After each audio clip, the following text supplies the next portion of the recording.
want to ask you a question, and that is, what is in your life's blueprint? This is the most important and crucial period of your lives, for what you do now and what you decide now at this age may well determine which way your life shall go. So I appreciate Dr. King's words. I've always had an affinity for Dr. King, like most people.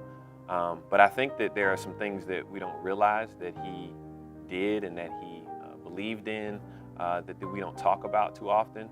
Too often we hear I have a dream speech and, the protest, the peaceful protest, loving our neighbor, and the nonviolence and things like that. But there were all these other little nuances about him that have always intrigued me. One thing was he was very much into education. You probably heard from the clip, the blueprint, Life's Blueprint, that when he was talking to these young people, he talked to them about the importance of getting their education, right? And he mired that with economic sustainability. Number one in your life's blueprint should be a deep belief in your own dignity, your own worth, and your own somebodyness. Don't allow anybody to make you feel that you are nobody. Always feel that you count. Always feel that you have worth. And always feel that your life has ultimate significance. And of course, a lot of us, some of us, are more Malcolm X fans. I know I was when I was younger. I remembered of a story where Malcolm X was asked by his teacher what he wanted to be, and the teacher said, he said, what do you want to be? And he said, I want to be a lawyer. And he said, black people, they're not lawyers. They can't be lawyers. You should do something more practical, something with your hands. And of course, that had a huge impact on him, a negative impact on him. And so it's funny that Dr. Martin Luther King, one thing he said in that speech was, you're going to have to learn sometimes under intolerable conditions.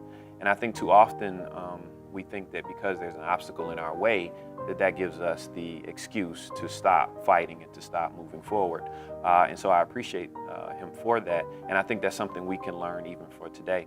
Now, in your life's blueprint, be sure that you have that a principle of somebodyness. Secondly,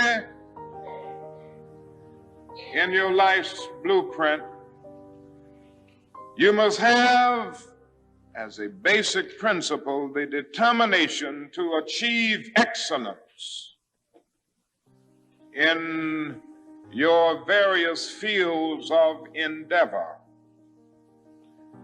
You're going to be deciding as the days and the years unfold what you will do in life, what your life's work will be. And once you discover what it will be, set out to do it and to do it well. And I say to you, my young friends, that doors are opening to each of you. Doors of opportunity are opening to each of you that were not open to your mothers and to your fathers. And the great challenge facing you is to be ready to enter these doors as they open. A couple of other things that kind of resonate with me, little things that people don't know about him. I know everybody knows that he went to Morehouse, but a lot of people don't realize that he was a sociology major. So I think that shows how much entrenched into the community he was to choose a field that's basically probably the most altruistic field in the humanities you could pick.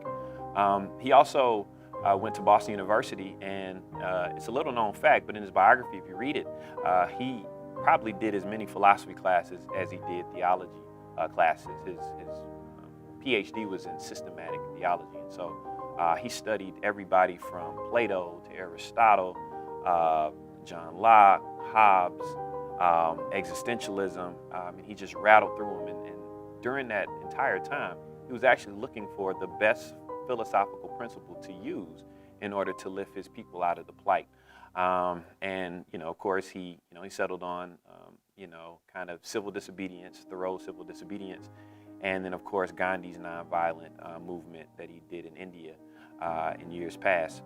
And so that was always fascinating because I was a philosophy major in college, and I loved it, but where he used it to actually help others, I think I just had this thirst for knowledge, and I was curious. But he graduated. Another thing was he graduated from the university. He actually didn't walk because he couldn't afford it. His wife was pregnant, and he didn't have the money to walk across the stage, and so that didn't stop him. I think a few months later he would do the Montgomery bus boycotts, and then he would, of course, win the Nobel Peace Prize. And so he never let any obstacles stop him, and he always was reaching for those educational principles and reaching to be a better person into better society. Finally, in your life's blueprint must be a commitment to the eternal principles of beauty, love, and justice. Don't allow anybody to pull you so low as to make you hate them. Don't allow anybody to cause you to lose your self-respect to the point that you do not struggle for justice. However young you are, you have a responsibility to seek to make your nation a better nation in which to live. You have a responsibility to seek to make life better for everybody.